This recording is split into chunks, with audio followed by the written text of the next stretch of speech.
ya Tuhan, buat waktu yang indah ini Engkau berikan pada kami. Dimana kami boleh menyanyi memuji dan besarkan nama-Mu ya Tuhan. Kalau sebentar kami akan mendengar sebagian sabda firman-Mu. Kiranya firman-Mu boleh tertanam di dalam kehidupan hati kami Bapa, dan kiranya firman-Mu boleh kuat tertanam lewat kehidupan kami, firman bisa berbuah buah-buah roh, sehingga kami boleh melakukan amanat-Mu yang tepat. Terima kasih Tuhan, kami serahkan semua ini di dalam tangan-Mu. Haleluya, amin. Silakan duduk.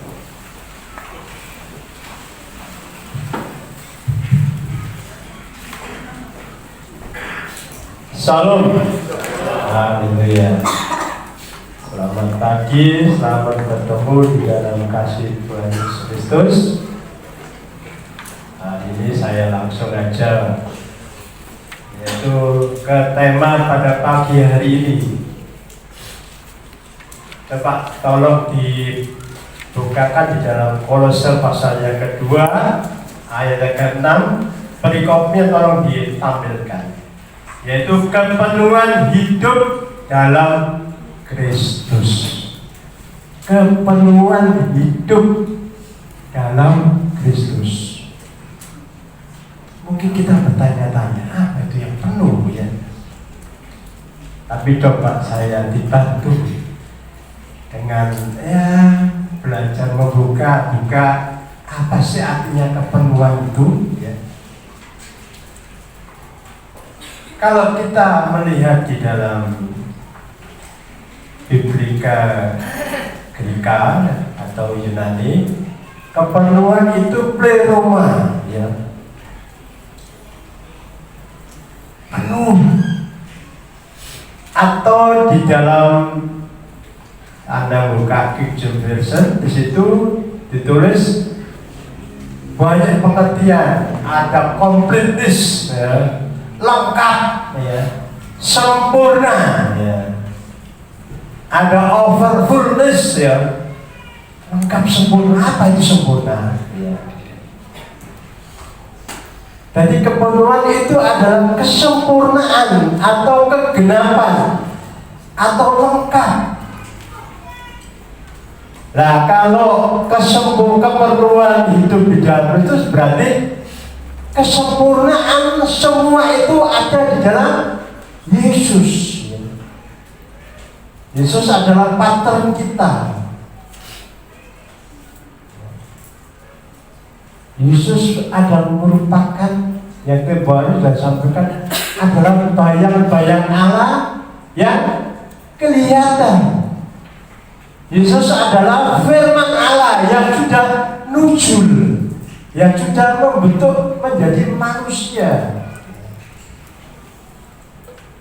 Jadi lewat Yesus engkau boleh tahu, engkau sudah tahu semua itu ada di dalam Dia.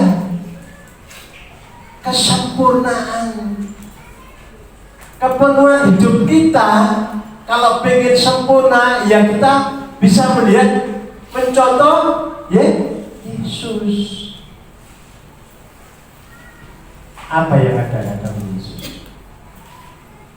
Semua bisa dikulik ya. Di orang-orang sekarang kan ngulik. Waduh, sudah tahu ngulik apa saudara?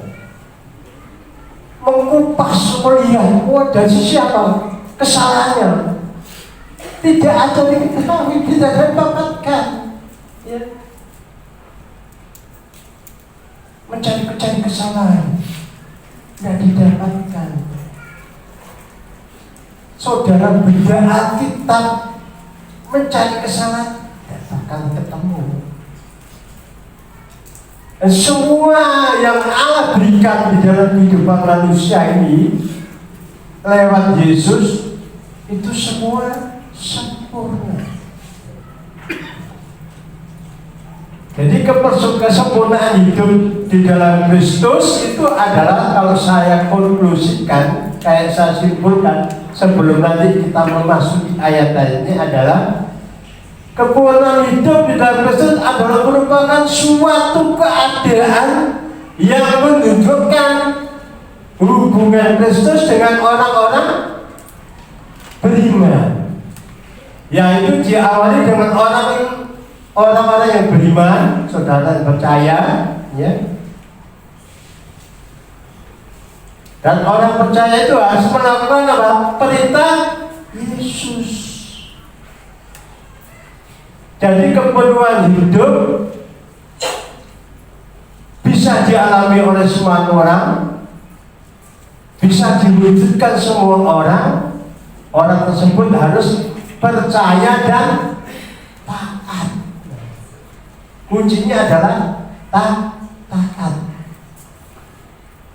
Kalau saudara ingin menemui, ingin mendapatkan penuhan hidup di dalam Kristus, kuncinya adalah saudara harus percaya dulu Yesus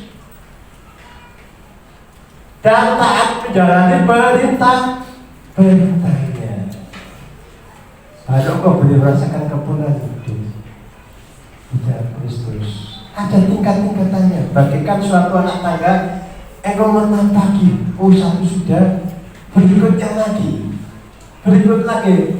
sampai tahap kesempurnaan. Saudara pernah mendengarkan sebuah lagu, mau sepertimu Yesus, terus sempurnakan selalu. Manusia nggak pengen sempurna, tapi kalau pengen sempurna harus seperti Yesus. Dia harus menjalani. Bisa nggak? Diharuskan bisa. Itulah kesempurnaan hidup di dalam Yesus. Saudara yang kasih di dalam Tuhan, ini adalah merupakan tulisan Paulus untuk jemaat Tuhan yang ada di Kolose. Kalau saudara perhatikan, Paulus menulis ada 13 surat, ya. Sebetulnya 14, tetapi Ibrani itu tidak termasuk. Kadang ada yang masuk, kan ada yang 13. Jadi adalah merupakan suratan yang ke-6 yang ditulis oleh Paulus tak kalah berada di Roma, di dalam penjara, kepada orang-orang di Kolose. Paulus melihat mendengar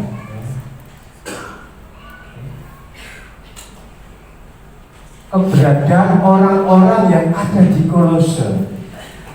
Saudara melihat, bisa dilihat nanti di Alkitab ada di dalam halaman yang terakhir. Ada berapa kali Paulus perjalanan pengennya ke Roma? Ada berapa kali? Coba buka di Alkitab belakang itu. Paulus melakukan pengennya jauh ke Roma, mempunyai rencana perjalanan yang begitu. Kalau zaman sekarang cuma enak naik pesawat. Kalau zaman dulu apa? Dalam ada 3 kali dia mempunyai kerinduan untuk melakukan perjalanan ke Roma. Perjalanan pertama, perjalanan kedua dimulai dari Yudea atau Yerusalem lewat Asia kecil, Asia Minor. Dalam 2 kali perjalanan nggak nyampe ya, karena banyaknya rintangan lewat darat. Baru di perjalanan yang ketiga, coba kita buka, kita baca, kita lihat ya. Alkitab kita belajar juga sejarah, ya tahu ya. Ada di situ perjalanan Rasul Paulus yang ketiga dan ke Roma. Dia tidak lagi melewati Asia Minor. Ada Kilikio, ada Antioquia, ada ke-7 sidang yang Wahyu tuliskan yang ada pada waktu yang berada di Pulau Patmos, dia tuliskan. Dia tidak melewati situ, tetapi dia langsung menuju ke, bisa dilihat ya, ke Sisilia sampai ke Italia di situ. Kalau saudara perhatikan di dalam Kisah Rasul, di situ akan jelas mengenai bagaimana Paulus melakukan perjalanan hingga sampai ke Roma. Hampir separuh hidupnya dilakukan untuk pekerjaan Tuhan. Dan Kolose sendiri itu adalah merupakan buah pelayanan dari Epafras, ya, tahu ya, berberkat nanti di dalam Kolose pasal yang pertama ayat yang ke 15-16 di situ disebutkan Epafras.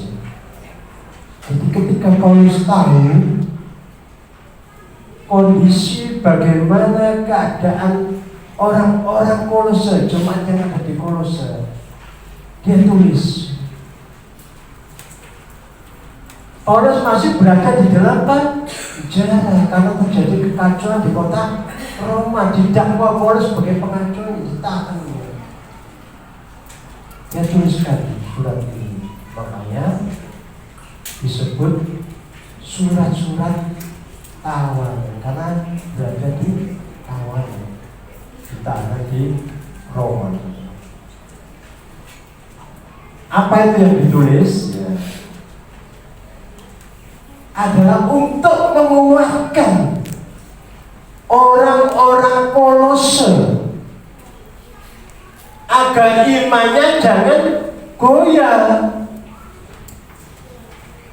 Kalau mereka sudah mengenal Yesus sebagai Tuhan dan Juru Selamat, hendaklah tetap percaya, pegang iman itu.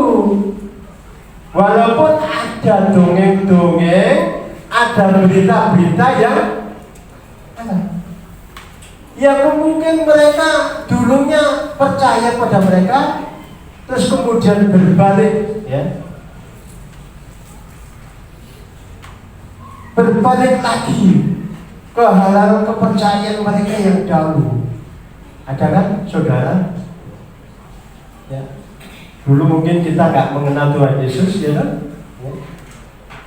Tidak mengenal Tuhan Yesus, percaya kepada apa yang Tuhan sudah mungkin sampaikan, kepada animisme, dinamisme, kepada roh yang lain, kepada nenek-nenek moyang.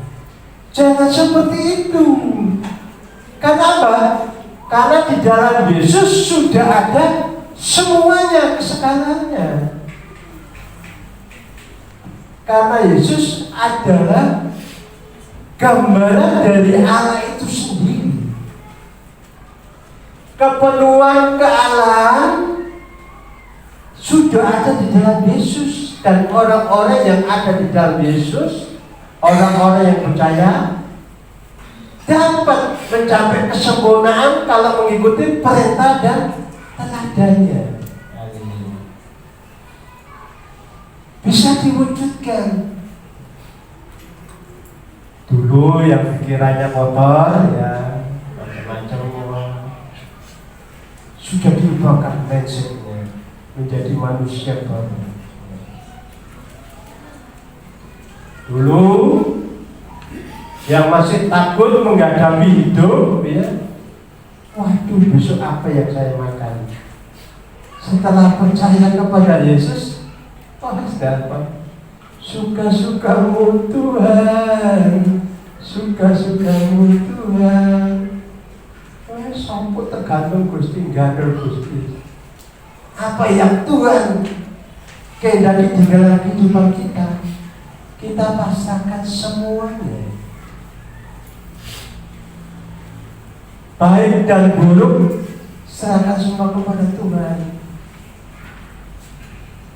Terutama nanti keselamatan.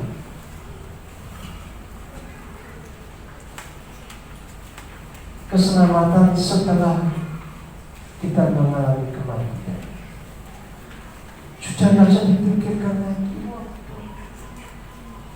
Nanti saya kalau mati kemana? Bisa dipikirkan lagi. Karena semua ada di dalam Yesus. Ya. Coba kita buka di Kolose tadi pasal yang kedua dengan berikut sekaligus sebagai tema, yaitu keperluan hidup dalam Kristus. Kolose pasal yang kedua mulai ayat yang ke-6. Demikian bunyi firman Tuhan. Kamu telah menerima Kristus Yesus Tuhan kita. Siapa yang belum menerima Kristus Yesus? Angkat tangan. Ya, semua setuju ya. Kamu sudah menerima Kristus Yesus Tuhan kita. Setuju ya? Saya, saudara, semua yang ada di ruangan ini percaya Yesus Kristus sebagai Tuhan. Terus apa yang dilakukan? Karena itu hendaklah hidupmu tetap di dalam Dia. Yang pertama adalah hidupmu tetap di dalam Dia. Bagaikan anak tangga, kamu sudah percaya di dalam Yesus, hendaklah hidupmu tetap di dalam Dia. Terus kemudian apa? Hendaklah engkau berakar dan dibangun di atas Dia. Nah itu ya. Hendaklah kamu berakar di dalam Dia dan dibangun di atas Dia. Step yang kedua. Step yang ketiga apa? Hendaklah bertambah teguh dalam iman yang telah diajarkan kepadamu. Langkah yang keempat apa? Hendaklah hatimu melimpah dengan syukur. Ada apa kaitannya? Melimpah dengan syukur. Tapi sempurna melewati. Kalau engkau tidak melewati step yang pertama, ya bagaimana bisa sampai step yang berikutnya? Ada langkah.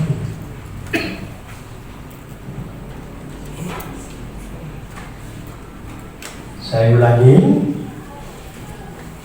Kamu telah menerima Kristus Yesus Tuhan kita, karena itu hendaklah hidupmu tetap di dalam Dia. Hidup yang tetap di dalam Dia. Apa itu hidup yang tetap di dalam Dia? Saudara kasih di dalam Yesus. Hidup yang tetap di dalam Dia menunjukkan berarti bahwa hubungan kita harus erat, intim, mengenal Yesus. Tidak hanya Yesus saja yang kita tahu. Saudara kalau mempunyai teman yang intim, kira-kira dipakai untuk curhat bisa enggak? Bisa, enak ya, gaya gadep umum. Wes opo wae sing tak tumpahkan kita. Demikian kalau engkau mempunyai hubungan erat dengan Tuhan, enak doa Tuhan.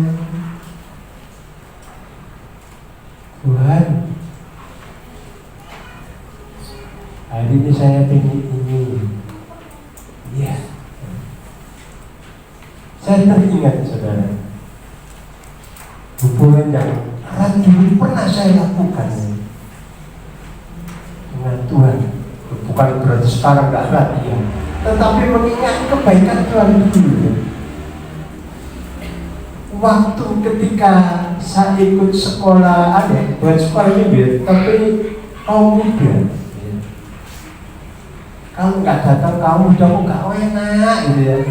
Bukan melihat cowoknya enggak ya, bukan ya. Oh kok anak kamu dari bisa ketemu ceweknya. Ketika itu Tuhan, doa saya ya, Tuhan, saya ini kan sudah sekolah selesai karena keterbatasan biaya ya. Coba ke Tuhan, aku tak ikut-ikut cari pekerjaan. Saya terima informasi, buka, yaitu pendaftaran pegawai negeri, saudara, Dinas Perhubungan Udara. Waduh, Tuhan apa Tuhan kok wakil wongi pesertai banyak. Akhirnya Tuhan bukakan jalan tahapan tes, saya diterima. Tapi Tuhan kok saya ditempatkan di Kalimantan, Tarakan Satu. Aduh, bagaimana? Belum ya dengan diterima, dibuat diatur orang. Tapi tetap sembahnya. Walaupun ditempatkan jauh, hati ini tetap berdoa mempunyai kecintaan.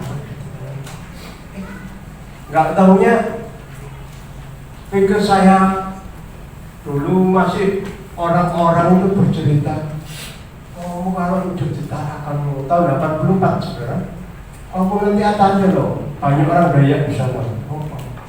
Nanti kata hidupmu gitu. Ternyata di sana enggak, saudara. Tambah senang dua. Orangnya cantik-cantik, kalau duit kok gampang ya. Seneng ya. Kok lama-lama kerasa nambah. Iya. Ketemu sama orang-orang MIF ya, Missionaries Aviation Fellowship ya. Wah, bergayu karakoyo, diajak naik pesawat yang baling-balingnya satu gitu. Kalau mogok tau dipakai tangan, gitu. Senang, oh ya ternyata enak Tuhan. Kalau kita dekat Tuhan pasti tahu. Ikut pelayanan, ayo di pedalaman ikut senang. Tuhan tidak akan meninggalkan kita, dan Tuhan pasti tahu. Karena kita hidup di dalam Dia, Dia di dalam kita. Haleluya. Coba buka di dalam Yohanes pasal 15 ayat yang ke-5 sampai 6. Ini adalah Yohanes ya, pasal 15 ayat 5 ke 6. Yohanes,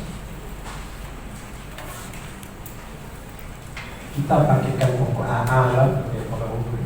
Demikian juga, akulah pokok anggur yang dan kamulah ranting-rantingnya. Barang siapa tinggal di dalam aku dan aku di dalam dia, ia berbuah banyak. Sebab di luar aku kamu tidak dapat berbuah apa-apa. Tanpa kehadiran ada kenal. Barang siapa tidak tinggal di dalam aku, ia dibuang keluar seperti ranting dan menjadi kering. Kemudian dikumpulkan orang dan dicampakkan ke dalam api lalu dibakar. Engkau harus melekat di dalam ranting, di dalam batang. Kita bagikan ranting. Kalau kita tidak menempel ke batang, tidak ada apanya. Kita melekat. Kita tidak bisa berbuat apa-apa tanpa kehadiran hidup kita di dalam Kristus. Makanya bagaikan ranting nempel ke pokok. Tidak ada asupan gizi, kenyamanan hidup di dalam kehidupan kita yang kita dekat dengan Tuhan.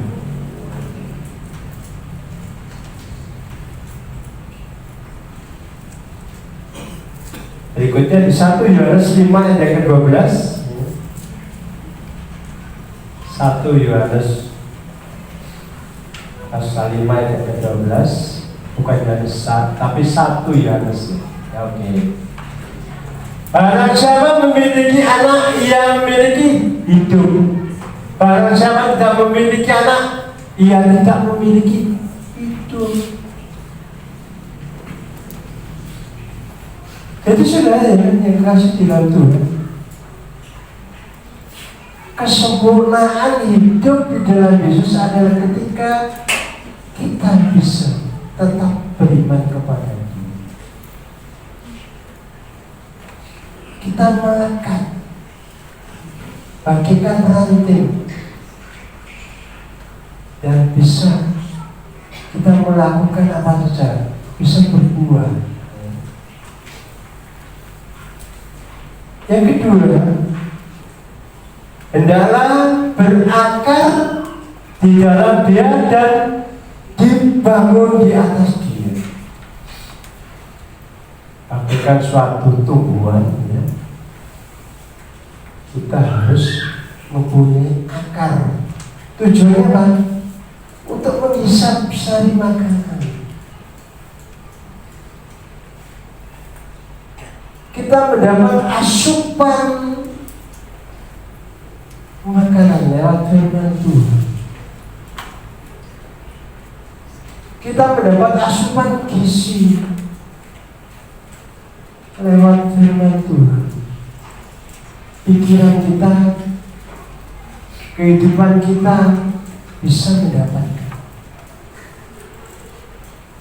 Kita berakar, berarti kita harus masuk dalam tangan,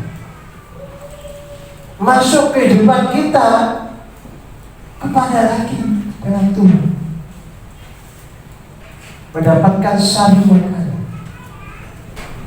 Setelah berakar kuat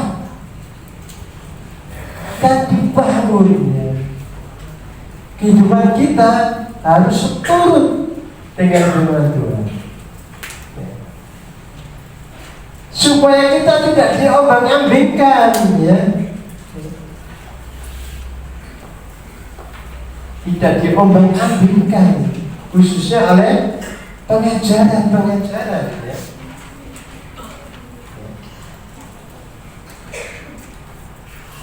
Saudara yang kasih dalam Tuhan, orang yang berakar di dalam Tuhan, dia pasti mengerti, karena dia mendapatkan sumber yang sejati,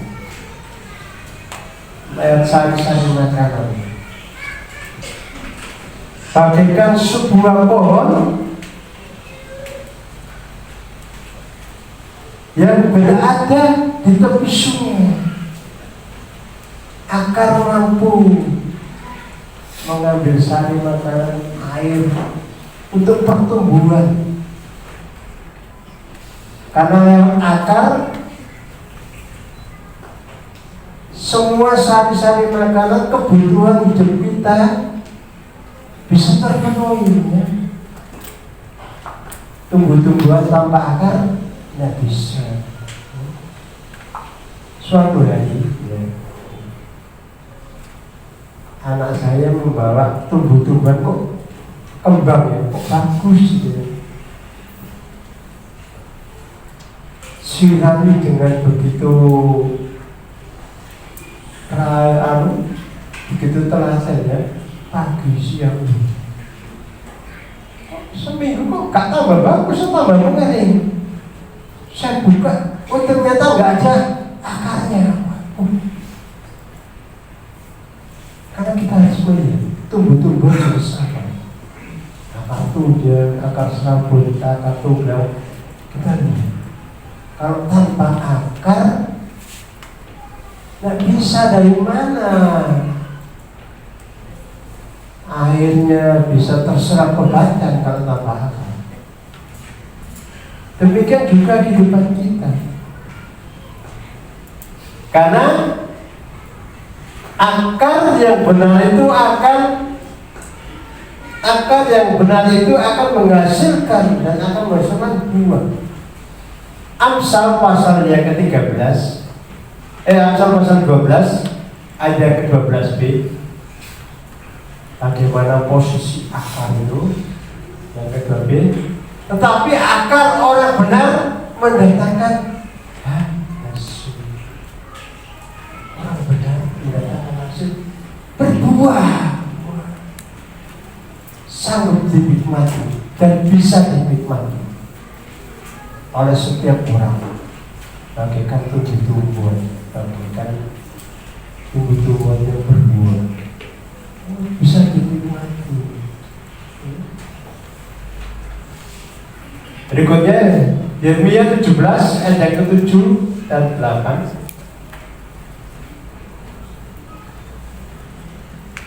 Diberkatilah orang yang mengandalkan Tuhan, yang menaruh harapannya pada Tuhan.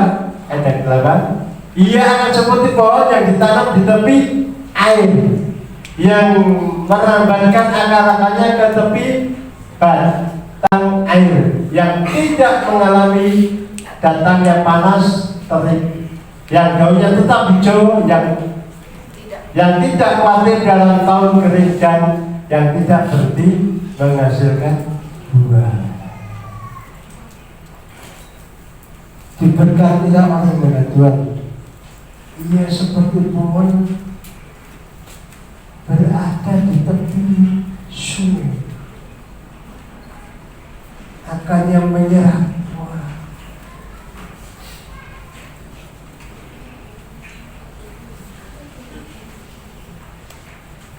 Apakah engkau sudah di dalam step yang kayak ini? Engkau berakar di dalam Tuhan?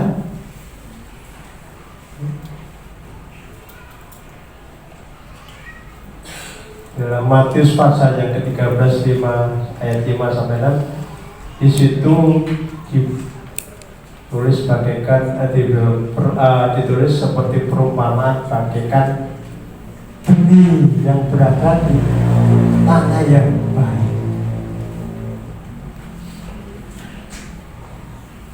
Goncangan kehidupan tidak terpengaruh karena mempunyai akar yang kuat.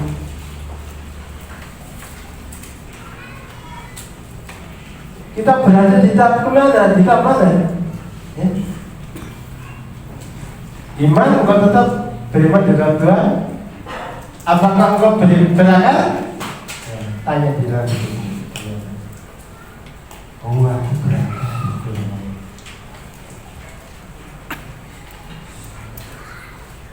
Yang ketiga, yaitu hendaklah kamu bertambah teguh di dalam iman yang telah diajarkan kepadamu. Bertambah teguh, kuat menghadapi segala permasalahan. Istilahnya pasrah boboan. Kuat, tidak terpengaruh hiruk pikuknya dunia, tetap fokus pada Tuhan. Kenapa? Imannya bertambah teguh. Lewat apa? Dibangun oleh mendengar firman Tuhan. Roma pasal 70 ayat 17, iman itu timbul dari pendengaran karena firman Tuhan. Kalau engkau mendengar firman Tuhan, engkau akan dikuatkan. Engkau rajin datang di BA, kita diberkatkan. Engkau tahu firman Tuhan, dasar-dasarnya tahu. Ya. Oh, lebih utamanya engkau berada di mana? Engkau lihat di mana engkau dikembalikan. Firman-Nya disampaikan, firman pengajaran yang membuat kehidupan engkau bertambah teguh. Saya teringat lagu yang kembali dibawakan oleh Yesus. Walaupun gunung-gunung berada dan apa? Bukit Tapi kasih setia, kasih setia Tuhan tetap ada. Tidak akan goyah, imanku tetap teguh, kuat. Suka-sukamu Tuhan, suka-sukamu Tuhan. Tergantung Tuhan, pasrah pokoknya.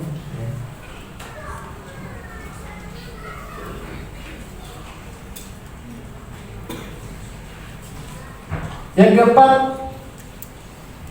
hendaklah hatimu melimpah dengan syukur. Ada katanya apa? Hendaklah hatimu melimpah dengan syukurnya.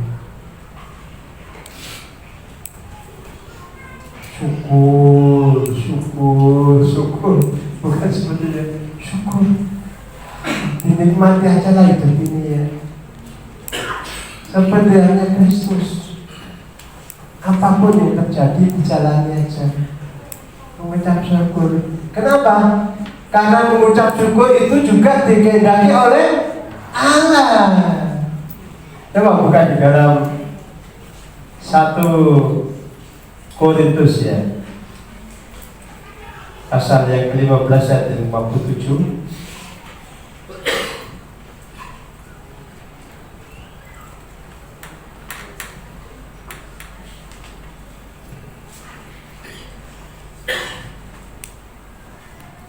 Oh ini ya dulu, saya 1 Tesalonika pasal 5 ayat ke-18 dulu. 1 Tesalonika. Mengucap syukurlah dalam segala hal, sebab itulah yang dikehendaki Allah di dalam apa? Kristus Yesus bagi kamu. Dikehendaki oleh Allah di dalam Yesus. Saudara, syukur adalah bentuk kita bagaimana kita meresponi apa yang Allah sudah berikan lewat apa? Kasihnya kepada kita lewat Yesus Kristus, lewat kematiannya, kebangkitannya. Kita bisa mengalami syukur pada Tuhan. Karena syukur itu adalah dikehendaki oleh Allah di dalam Yesus Kristus. Bersyukur. Ya. Paulus menulis ini ada alasannya, seperti di dalam ayat yang ke-6 dan ke-7. Kenapa? Karena kita baca di dalam ayat yang ke-8.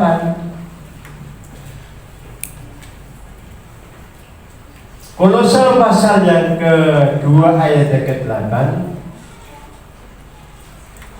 Hati-hatilah.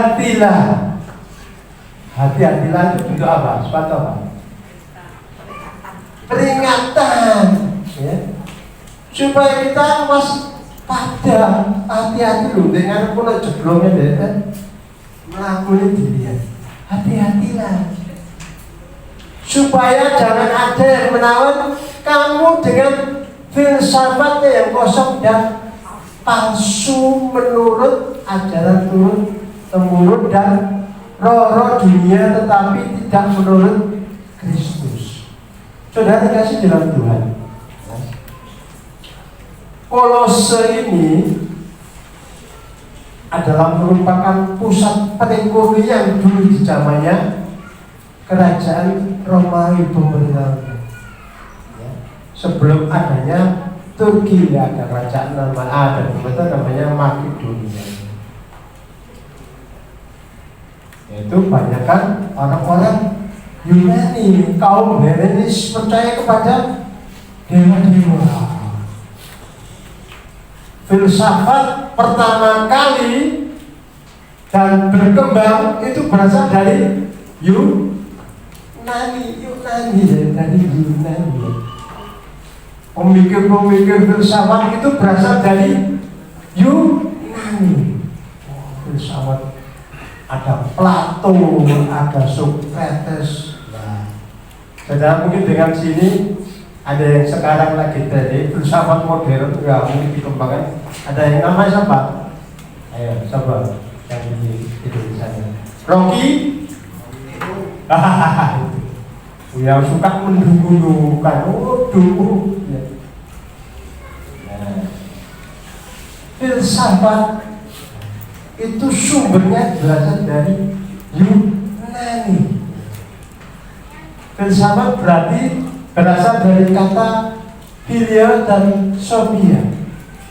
Philia adalah cinta dan sophia adalah ilmu atau pengetahuan. Jadi cinta ilmu, pengembangan dan pemikiran. Kalau kita bedakan sekarang, ada beberapa aliran filsafat ini. Ada filsafat perfectness, ada filsafat tapi kan barangkali banyak salahnya.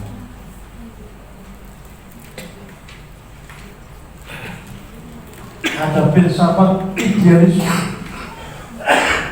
Filsafat idealisme, wah, pemikiran yang begitu harusnya seperti ini. Kalau dulu Kolose dengan perkembangan pengetahuan filsafat tidak seperti ini. Dulu yang filsafat kuno mas, dongeng-dongeng. Sekarang ya banyak pengembangan mengenai filsafat, ya, yang seolah-olah nanti ini mempengaruhi orang Kristen tentang apa? Ajaran kekristenan. Ada yang namanya filsafat humanisme ini yang pengaruh, yang dikembangkan oleh Abraham Maslow, di mana manusia itu adalah makhluk yang terbaik. Manusia itu mempunyai suatu keistimewaan ini. Manusia itu dibentuk dari zat ini. Manusia kalau pengen bagus, cerdas, dikembangkan pola pemikiran seperti ini. Adalah jelas di dalam firman Tuhan. Jangan mengandalkan apa? Ke pikiranmu. Seringkali kan gitu. Orang bingung, nggak sesuai dengan perkembangan pemikiran. Harus seperti ini ya. Nah, akhirnya timbul apa? Membodoh-bodohkan orang. Ya. Kalau tidak sepemahaman, jangan dungu. Ini yang Tuhan tidak kehendaki. Terutama filsafat yang kosong. Apa filsafat kosong? Pernah nggak saudara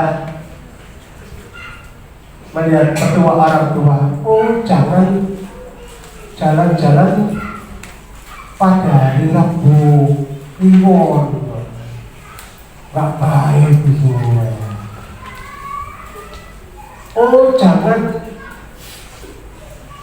bekerja pada saat hari ini atau mempunyai acara hari ini. Sesuaikan aja dengan kalender. Pada bukon, wah. Filsafat kuno, dongeng-dongeng orang tua. Anakmu kalau pengen pandai, kamu sering ajak ke mall, waduh. Filsafat kuno. Jangan mempunyai acara tanggal sekian hari ini, harus semua dibatasi. Padahal dia menyatakan semua hari itu adalah baik. Ya, tidak salah sih ya. Makanya Paulus tulis surat ini.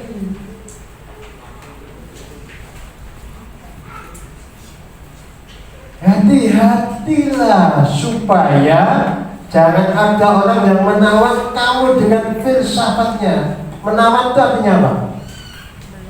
Mengekang, memberangus pikiran kita seolah-olah jangan melakukan ini. Ditawan pikiran oleh filsafat. Banyak tidak kita melakukan ini? Banyak, masih tidak salah. Tetapi jangan itu sebagai dasar kamu melakukan ini karena filsafat itu. Pasrah bongkar pada Tuhan. Oh ya Tuhan, aku yakin ini. Saya kerjakan ini, saya lakukan ini. Karena Engkau di atas segalanya.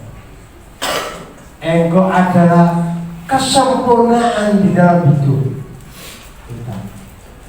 Kalau kita melakukan seperti ini, apa yang seperti halnya Paulus ini sampaikan di orang-orang di Kolose.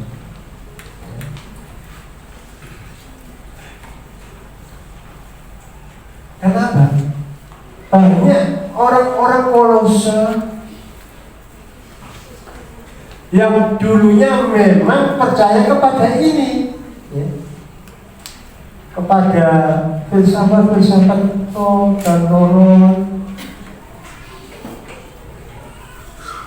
Dia beralih percaya kepada Tuhan. Tetapi Paulus mendengar orang-orang Kolose ini kok seperti ini. Makanya Paulus tulis surat ini. Jangan percaya ini. Kalau hidup aku sempurna, engkau tetap di dalam Tuhan. Ayat yang 10.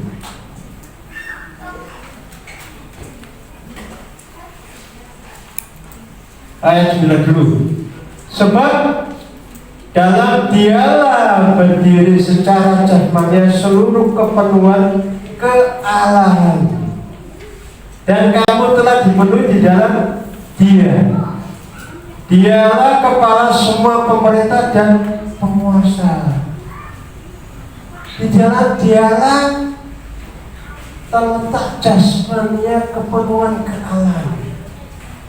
Nanti kalau dulu orang-orang menjalankan peribadatan, bagaimana ingin mengetahui Allah yang benar, mereka mencari di mana sih Allah yang benar, ya. Lewatnya ditunjukkan Dialah terdapat kealahan kesemuanya di dalam jasmani Kristus. Kalau engkau melihat Kristus, engkau melihat apa ya? Keberadaan kealahan di dalam Yesus, atau bahasanya adi kodrati. Yesus maha apa? Maha kuasa, sanggup menyelamatkan engkau. Kalau engkau percaya Yesus, hidupmu mengalami damai sejahtera, dan hidupmu mendapatkan jaminan surga. Yesus apa lagi? Maha adil, Maha adil, Maha kuasa, Maha setia.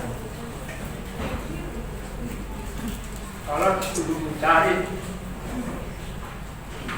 keselamatan lewat apa saja, tapi ketika engkau percaya Yesus, engkau mendapatkan semua.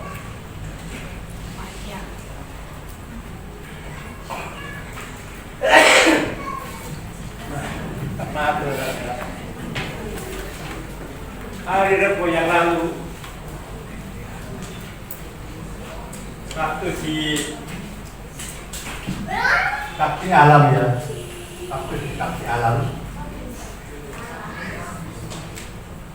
waktu berkunjung saja, saya ini termasuk manusia gratis, rakus, S, tidak masalah kalau S-nya, yogurt itu. Terus pulang di rumah sinom sama beras kencur, besok malamnya tenggorokan tuh kayak dikit-dikit juga. Untung nggak ada jodohnya, jodoh-jodoh. Saya puji Tuhan. Nggak udah batuk, cuma kadang gatal. Sama nyonya, gratis. Iya. Tapi kita termasuk herbivora. Karnivora. Segala macam. Omnivora kan itu. Kalau karnivora kan Daging. juga tidak kaki ya. Herbivora puji Tuhan. Saya merenungkan saudara di dalam ayat ini. Kalau dulu keselamatan,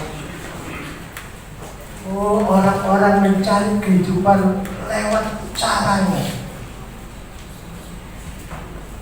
Dan kesempurnaan mana bisa dilakukan kalau dengan menggunakan cara pemikiran sendiri. Makanya Paulus tuliskan di dalam Yesus sudah ada semuanya. Kepenuhan hidup saudara dan saya di dalam Kristus, lengkap sempurna. Caranya apa? Ya, kita harus tetap iman di dalam Dia.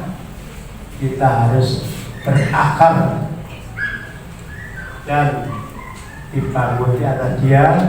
Kita harus mempunyai iman yang teguh dan kita harus bersukacita. Inilah saudara kasih di dalam Tuhan. Apa yang harus kita lakukan supaya kita tetap memperoleh kepenuhan hidup di dalam Kristus, memperoleh kesempurnaan hidup di dalam Kristus. Kuncinya adalah kepenuhan hidup bisa saudara terwujud kalau saudara tetap beriman dan taat terhadap perintah. Kata kuncinya, kalau kepenuhan hidup ini bisa hanya dilakukan oleh orang-orang yang beriman kepada Yesus dan taat. Makanya Paulus sampaikan ini, ya percuma kamu, tidak usah percaya dongeng-dongeng filsafat-filsafat yang mana ini bisa membawa kehidupanmu tidak percaya lagi kepada Yesus, membawa kehidupanmu kembali ketika engkau awal sebelum mengenal Kristus. Saudara kasih dalam Tuhan, sebagai ayat penutup kita baca di Filipi pasal 4 ayat yang 19. Filipi pasal yang keempat ayat yang ke-19. Allahku akan memenuhi segala keperluanmu. Allahku, Allah saudara akan memenuhi segala keperluan saya. Keperluan menurut kekayaan dan kemuliaannya dalam Kristus Yesus. Jadi Allah akan memenuhi segala. Apa? Itu apa? Kehidupanmu selagi ada di dunia ini, kehidupanmu setelah nanti engkau sudah tinggalkan dunia, Yesus. Hanya di dalam Yesus Allah sudah memberikan semua itu. keperluan jasmania, keperluan lahirnya hanya ada di dalam Yesus. Anakku akan memenuhi segala keperluanmu, keperluan saudara, keperluan saya menurut kekayaannya dan kemuliaannya dalam Kristus Yesus. Kekayaan dunia, pengen ini atau doa. Tuhan akan memberikan semua. Haleluya. Demikian firman Tuhan yang disampaikan. Saya undang WL singkat dari Indonesia.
Dalam nama Tuhan Yesus Kristus,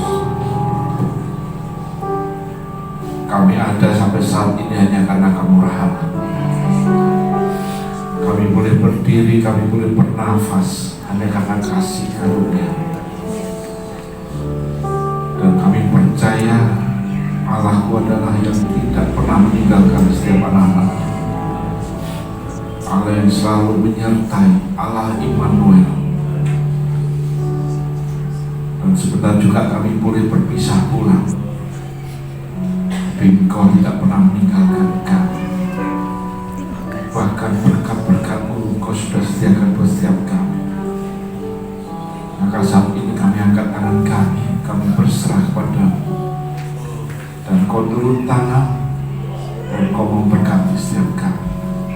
Maka sekarang sudah jemaat dikasihi Tuhan, pulanglah dan terimalah berkat. Terimalah kasih, terimalah sukacita, terimalah damai sejahtera daripada Allah Bapa di dalam cinta kasih-Nya Tuhan Yesus Kristus, serta dalam persekutuan Roh yang Kudus yang selalu menyertai kita, selalu menjaga, melindungi, bahkan memberkati kita mulai saat ini sampai Maranatha Tuhan sudah datang kedua kali. Biarlah kita menerima semua berkat ini hanya di dalam nama Tuhan Yesus Kristus, dan biarlah kita semuanya percaya dan katakan amin. Selamat siang, Tuhan memberkati.